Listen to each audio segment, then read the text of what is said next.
maamul goboleedka Puntland ayaa markii ugu horeysay soo bandhigay ciidamo cusub oo ay sheegeen inay sugayaan ammaanka gobolka Sanaag oo ka mid ah gobolada Somaliland. Gudoomiyaha golaha wakiilada maamulka Puntland Cabdirashiid Yuusuf Jibriil iyo wafdi uu horkacayo ayaa kormeer ku tagay dugsi tababar ciidamada ah oo ay Puntland ka hirgelisay magaalada Baran, halkaas oo lagu tababarayo ciidamo la sheegay inay sugayaan amniga gobolka Sanaag. Ciidamadan cusub ayaa qayb ka noqon doona ciidamada difaaca maamulka Puntland, waxaana la sheegay inay si gaar ah uga howlgali doonaan gobolka waftiga gudoomiyaha ayaa waxa ka mid ahaa wasiirka wasaaradda maaliyadda ahna gudoomiyaha dib u habeynta ciidamada maamul goboleedka Puntland, wasiirka wasaaradda amniga, taliyaha ciidamada daraawiishta, taliyaha ciidamada booliska, xildhibaano iyo saraakiil kale. Ciidamada qaranka Somaliland iyo kuwa maamul goboleedka Puntland ayaa dhowr jeer dagaal ku dhexmareen deegaano hoos taga gobolka Sanaag.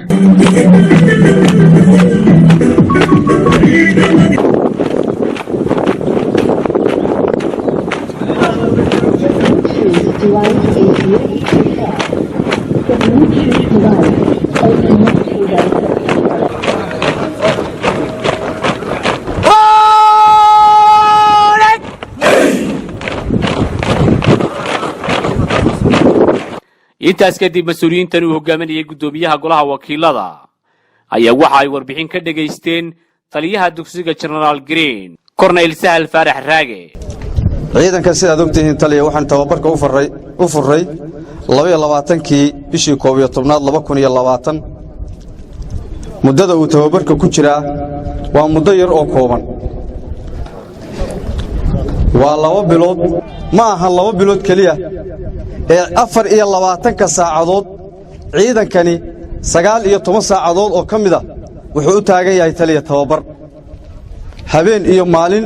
24 saac 19 saacadood buu tababarka ku jira. 6 kale baa waxa loo qaybiyaa waqtiyo yar oo biririfa iyo waqtiyada cuntada. sidaa marka la yiraahdo waa ciidan hadda ku jiray tababarka 4 bilood. dugsiga tababarka ciidamada daraawiishta ee Baran ee General Green aad iyo aad baan ugu faraxsanahay. imaatinka iyaga halkan ujeedadiisu waxay ahayd inaannu aragno tababarkii sida uu u socdo.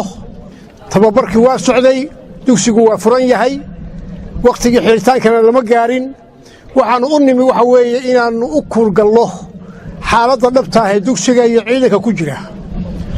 sida kii nooga muuqatay hadda dowlad turkaas samayseen iyo gaardiga halkan aad marayseen, aad baan ugu faraxsannahay inaad ka faa'iidaysateen muddadii yarayd oo aad tababarka ku jirteen. waxaa la rabaa ciidanku tababarka disibliinka inuu ka raaco, akhlaaqiyaadka askariga laga rabo in laga helo, in maanka lagu hayo in dalkan la difaaco. waxa ugu muhiimsan aad ogtihiin hadda ciidamada halkan jooga way ka warhayaan buurta dhinacaanina ka xigta nimanka jooga.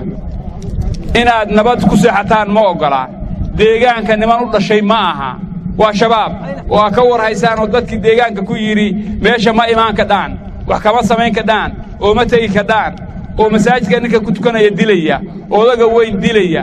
horta caqiidiyan inaad u ogaataan nimankaas inaysan islaam ahayn, caqiidiyan inaad u aragtaan inay yihiin niman noloshiinna iyo deegaankiinna iyo diintiinna iyo dalkiinna duulaan ku ah. waa niman ilaahay ka furtay. nimanka la rabo in ciidamadu ay u diyaar garoobaan nimankaas weeye iyo wixii la mid oo kale. sida taliyuhu sheegay, marka ciidamadu tababarku dhammaystaan dhammaan waxaa isbeddelaya xuquuqihii ay lahaayeen, ama ha ahaato mushaar, ama ha ahaato raashin, ama ha ahaato caafimaad, ama ha ahaato agab ciidan, dhammaan way isbeddelayaan. intii hore in ka duwan bay yeelanayaan. runtii muddo yar baa xaraysnaydeen, laakiin waxaa muuqata in tababarka iyo dishibliinka iyo habka gaardiga aad isula haysateen in runtii shaqo fiican la qabtay. wax yarna idin dhiman yihiin. ilaahay waxaan ka rajayn doonaa inta hadhayna inaan nabadqab iyo amni aan ku dhammaysanno.